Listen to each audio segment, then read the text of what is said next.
Hello, this is Steve Bradley with Bradley Group International and Keller Williams Realty. We are a short sale negotiating team out of Northern Virginia, a listing team. Today's topic is why would any bank refuse your short sale? And there are times when that can happen. The very obvious one is if your house is worth $250,000 and you present them with a $100,000 offer, they're going to say no. All right, that's very obvious. But you might be in a market that's very challenged in producing buyers 3, 6, 9 months out, maybe even longer. In that situation, when you're trying to avoid a foreclosure or an auction date, you need to be a little more aggressive with your pricing. So if market value is $250, you may turn around and your listing agent may tell you you need to be at $230 or $225. Quite often that offer done correctly will still go through the first lien without too much of a problem. But if that first lien has mortgage insurance, if the offer is too low, if it's a $200 offer or $210, they may just say no because they're going to recapture a 20% value on top after the foreclosure.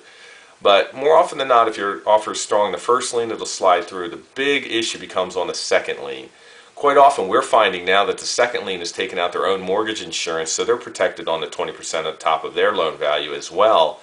And quite often they're being offered, a mere $3,000 from the first to release their lien, and that isn't typically even close to paying off 10 or 20% of their balance of the loan.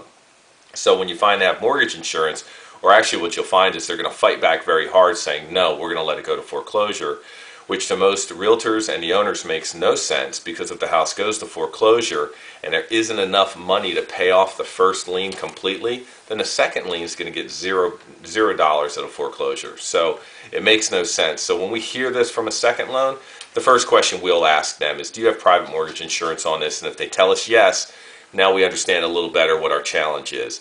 So if that happens, we typically, the way we can get through this is by getting them at least 10%. They prefer not to pull that claim on the mortgage insurance.